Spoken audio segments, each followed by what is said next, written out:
महेंद्र जी का कहना और बाकी पैनलिस्ट का भी कहना है कि ये सबके लिए कानून बनेगा, लेकिन विपक्षी पार्टियों का कहना है कि ये चुनाव के पहले जानबूझकर बार बार ये बोगी उठाई जाती है, क्योंकि आपको चुनाव का कम्युनलाइजेशन या सांप्रदायिकरण करना है। केंद्र सरकार ने अपनी तरफ से कई बार राज्यसभा में बताया, सुप्रीम कोर्ट में बताया कि हम ऐसा किसी भी तरह से कोई कानून लाने का विचार नहीं कर रहे हैं। तो इस विरोधाभास को आप कैसे देखते हैं? एक्चुअली समस्या जनसंख्या और मुस्लिम जनसंख्या को लेकर है। जनसंख्या नीति जब बात आई जाती है तो हम अलग अलग चश्मे से देखते हैं या हमें दिखाया जाता है जी। जब जनसंख्या कंट्रोल की बात आती है तो पूरे भारत की जनसंख्या नियंत्रण की बात आती है, ना कि हिंदुओं की जनसंख्या नियंत्रण, ना कि मुसलमानों की जनसंख्या नियंत्रण। तो जो ये कम्युनिकेशन है, ये कम्युनिकेशन गड़बड़ कर दिया जाता है। कौन गड़बड़ कर रहा है? हमें कम्युनिकेट दोनों तरफ के लोग, दोनों तरफ के लोग, तरफ एक नहीं है, तरफ दोनों है। जी। तरफ दोनों है। एक को रहता है कि ये हमारे साथ जुड़ जाए तो हमें वोट मिलेगा, एक को लगता है कि ये मेरे साथ जुड़ जाए तो वोट मिलेगा। अगर जनसंख्या नियंत्रण को मेंसरिया सही हो, अब मेंसरिया सही कैसे हो? क्योंकि समस्या ये है कि हम अलग अलग चश्मे से देखते हैं जी। तो हमारे जो भी देश के प्रमुख लोग हैं, आरएसएस प्रमुख हो या जो भी जितने भी लोग हैं, इनकी बात में हम मेंसरिया ढूंढें। अब मेंसरिया में क्योंकि उनके आरएसएस प्रमुख की बात को धार्मिक एंगल भी आरएसएस ने दे दिया। ये दोनों बातें एक साथ नहीं कहनी चाहिए थी। एक समय में एक बात कहो कि भाई जनसंख्या नियंत्रण करेंगे, बात खत्म होगी। फिर 6 महीने बाद कहो कि भाई हिंदू माइनॉरिटी 8 राज्यों में हिंदू माइनॉरिटी हो गया है, हिंदू 8 राज्यों में माइनॉरिटी है डेटा के साथ। और मैं छत्तीसगढ़ में रहा हूं, चलिए मैं कानपुर का एक उदाहरण बताता हूं। मेरी वाइफ को एक कैथरीन हॉस्पिटल है, वहां पर हमने डिलीवरी कराई। जिस हॉस्पिटल में हमें मिलता है सीजीएस फैसिलिटी, वो बहुत दूर था, वो ईसाई बहुल था। ये तो हॉस्पिटल कैथरीन है, उसमें उस डॉक्टर ने मेरे जैसी वाइफ से, जो पढ़ी लिखी है, गवर्नमेंट एम्प्लॉय है, उससे कहा कि ईसा मसीह पर नाम रखना। अब आप समझ लीजिए कि प्रयास कितने गंभीर हैं कन्वर्जन के। एक दूसरा उदाहरण बताता हूं जो आज मेरे साथ हुआ। एक मुस्लिम बच्ची आज एडमिशन लिया, उसका पहला दिन था आईएएस की कोचिंग पढ़ने के लिए।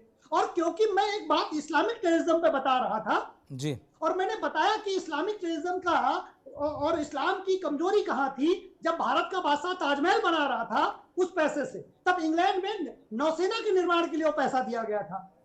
इस तरह की 2-4 बातें बताई। उसके फादर का मेरे पास फोन आता है कि आप मेरी बेटी का ब्रेन वॉश कर रहे हैं, आज दोपहर में 2:30 बजे। तो जब एक कौम इतना डरा हुआ है कि अपनी बेटी को आईएएस पढ़ाना चाहता है, लेकिन वो ये बात सुनना नहीं चाहता, मेरे लिए सरप्राइजिंग है ये कॉल मेरे पास आना कि वो ये नहीं सुनना चाहता कि मुगल बादशाह ताजमहल बना रहा था तो गलत किया था। हमने बताया कि व्यक्तिगत लड़ाई लड़ी उन्होंने, अपने व्यक्तिगत इच्छाओं के लिए राज्य की इच्छाओं का दमन किया। अगर अंग्रेजों के पैरेलल आपने रिसर्च बनाया होता, नेविगेशन पर, नेवल सिस्टम पे आपने ताजमहल की जगह पैसा खर्च किया होता, तो हम इंग्लैंड के गुलाम नहीं होते। मैंने जब मुगल बादशाह कहा था, शाहजहां कहा था, तो अपना भी बादशाह माना था उसे। समस्या भाई साहब यहाँ है, दोनों डरे हुए हैं, दोनों डरे हुए, डर दोनों तरफ है सर। अनुपम, मैं एक बात और करूं, मैं इसलिए डरता कि 20 साल बाद मेरी बेटी घर से निकल पाएगी कि नहीं, मैं डरता हूं। जब हिंदू लड़की को किससे डर आपको लगता है कि आपने बहुत एक पांडे जी बहुत आपको लग रहा है कि जहां 8 साल से केंद्र में भाजपा की सरकार है और राज्य में बीजेपी की सरकार पिछले 6-7 साल से है, वहां पर आपको डर लगता है आपकी बेटी बाहर निकलती है? नहीं, आपने पूरी बात नहीं सुनी। मुसलमानों से 6 साल की है, 20 साल बाद क्या होगा? 20 साल बाद 2047 में क्या होगा? 2047 में क्या होगा, जब ये पूरे देश को इस्लामिक राष्ट्र बनाना चाहते हैं? डर तो साहब लगता है ना। हम भी इंसान हैं, डरते हैं, जैसे मुसलमान डरता है, जैसे आज वो हमारी बेटी डरी जो मुझसे पढ़ने आई थी, वो डर गई। साहब डर मुझे भी लगता है। ठीक, ये डर सरकार नहीं दूर करेगी, ये डर आरएसएस दूर नहीं कर सकता। ये डर मुसलमान भाइयों को दूर करना पड़ेगा, उन्हें बताना पड़ेगा कि जब पाकिस्तान बना था 35 बिल्कुल हम थोड़ा विषय से भटक रहे हैं। अनुपम, आप कुछ कह रहे थे? ये अभी जैसे जिस तरह से बोला कि डर दोनों तरफ से है या गलती दोनों तरफ से है, यदि हम होलिस्टिकली बात करें तो हो सकता है लोग मान जाएं, लेकिन जो इमीडिएट उसके बाद कहते हैं कि हम ये पॉपुलेशन एक्सप्लोजन चूंकि सिर्फ मुसलमानों से रिलेटेड है इसलिए मैसेजिंग गलत जाती है। चलिए आलोक जी जानते रहे कि डर के आगे जीत है, परेशान ना हो। और डर सबको लगता है, गला सबका सूखता है, लेकिन डर के आगे जीत है। देखिए उस समय मैं एक्चुअली मैं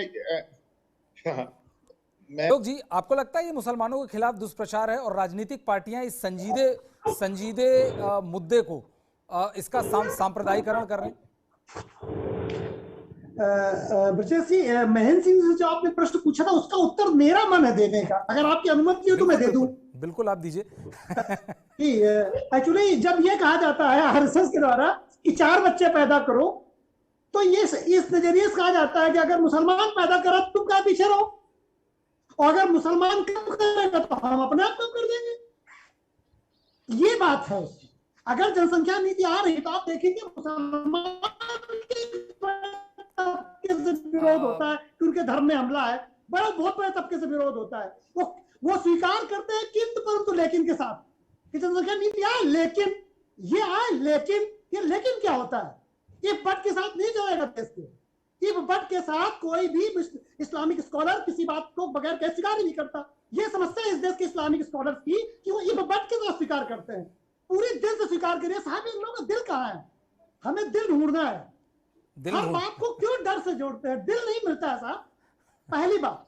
दूसरी बात यह है कि मैं भी सेंसेक्स उठा रहा था 2011 का, मैंने देखा जी 2011 में 4 पॉइंट समथिंग बच्चे मुस्लिम महिलाएं पैदा कर रही थी और 2.7 के आसपास उनका घट के आया, और हिंदू महिलाएं 2.1 के आसपास हैं। अभी भी मुस्लिम महिलाएं ज्यादा बच्चे पैदा कर रही हैं, ये डर है लोगों का। 9% से 20% हो गए, ये डर है। अभी 20 है, कल 35 हो जाएंगे, नया देश मांगेंगे। डर को हिंदू को नहीं, मुसलमानों को सिद्ध करना है कि भैया डरो नहीं।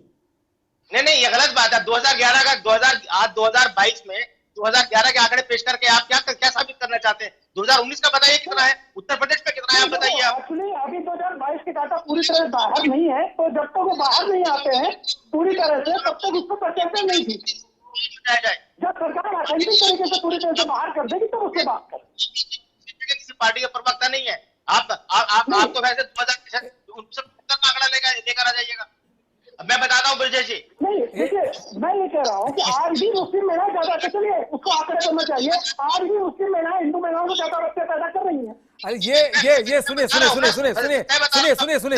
आलोक जी, और इस तरह डिबेट पे नहीं है कि कौन महिलाएं ज्यादा बच्चा कम पैदा कर रही। हाँ, आप क्या कह रहे थे? जब हमारे पास 2019 और 20 का आंकड़ा अवेलेबल है, 21 का आंकड़ा अवेलेबल है, तो आप 2011 का क्यों बता रहे हैं? आप 2019 के 21 के आंकड़े के हिसाब से हिंदू महिला 2.1 बच्चा पैदा करती है, तो मुस्लिम महिला 2.3 बच्चे पैदा करती है। ठीक है। मैं अनुपम, मैं आप लोगों के पास दोबारा भी आऊंगा। अनुपम, एक मुद्दा और था जिसके दोनों कॉनोटेशंस हैं, एक सिक्योरिटी कंसर्न्स हैं और दूसरा बतौर दत्तात्रेय होसबोले इसका भी पॉपुलेशन इम्बैलेंस की तरफ